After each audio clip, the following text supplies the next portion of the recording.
Ada 5 penyesalan orang di alam kubur. Satu diantaranya, ketika sudah dia gosok meninggal arwah, dia gosok matanya, dia buka, kata dia, saya di mana? Kau sudah meninggal, dah saat. Saya sudah mati. Iya. Ya Allah, hidupkan saya kembali ke dunia, sekejap saja, kira-kira 1 menit lah kalau boleh. Ya Allah, kembalikan saya ke dunia. Untuk apa? Sholat? Bukan. Puasa? Bukan. Haji? Bukan. Saya hanya ingin berkata, ya Allah, semua hartaku aku sedekahkan fisabilillah. Kenapa bukan minta sholat? Karena sholat hanya bisa dapat pahalanya ketika kita masih sholat. Haji hanya bisa kita dapat ketika kita haji. Puasa hanya kita dapat ketika kita puasa. Tapi sedekah, meskipun sudah tulang belulang hancur, kita tetap mengalir. Itulah yang disebut sedekah jariah. Keliru Bapak Ibu yang Allah kasih rezeki, Bapak tidak bersedekah. Keliru. Dan alhamdulillah, makin bersedekah Allah makin ganti. Maka almarhumah insya Allah lapang kuburnya karena ada sedekah beliau. Yang ketiga, yang akan menolong kita di alam kubur adalah ilmu yang bermanfaat. Almarhumah, beliau suami istri, tokoh pendidikan. Itulah ilmu yang bermanfaat. Ketika diajarkan ilmu hukum kepada mahasiswanya, diajarkan tentang keadilan, lalu anak mahasiswanya menjadi pengacara yang membela dan menegakkan keadilan, selama itu juga amal-amal akan mengalir. Maka karena itu, ibu bapak kalau dapat konten-konten dakwah, jangan berhenti di grup, jangan berhenti di HP bapak, sebarkan.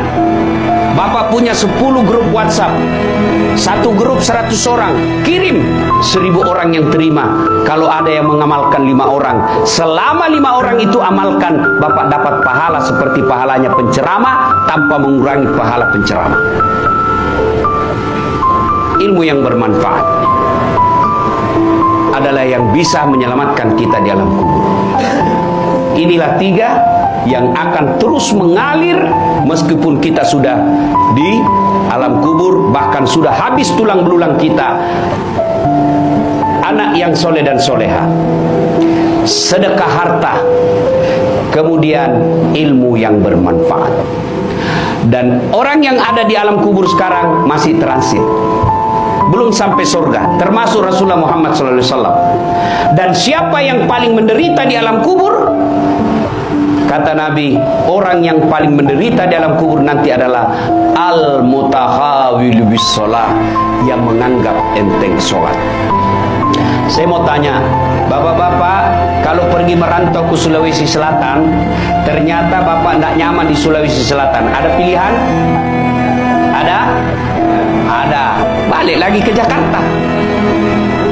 Saudara-saudara dari Jawa merantau ke Sumatera, ternyata di sana tidak bagus. Ada pilihan? Ada. Balik lagi ke Jawa. Mangan orang mangan, yang penting ngumpul. Iya. Iya toh?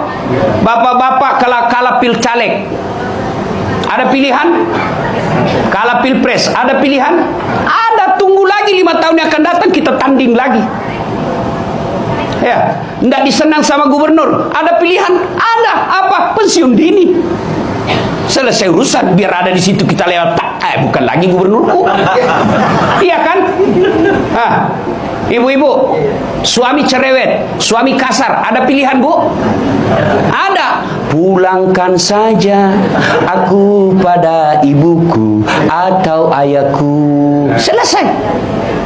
Ya, bapak-bapak punya istri cerewet, ngamuk aja kerjanya, tidak tahu menghargai suami, ada pilihan?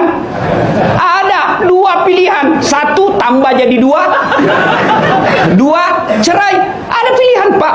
Maknanya bapak menderita di dunia masih ada pilihan, dan tidak ada orang menderita di dunia dari bangun sampai tidur sampai bangun lagi menderita 24 jam. Tidak, pasti ada senyum-senyumnya. Tapi kalau bapak masuk kubur, ada pilihan? Ibu-ibu masuk kubur, ada pilihan? Tidak nyaman pertanyaannya, keluar dulu. Begitu bapak keluar, viral satu dunia pak. Ya. Dan siapa orang menderita di kubur? Al-mutahawil bis sholat, yang menganggap enteng sholat.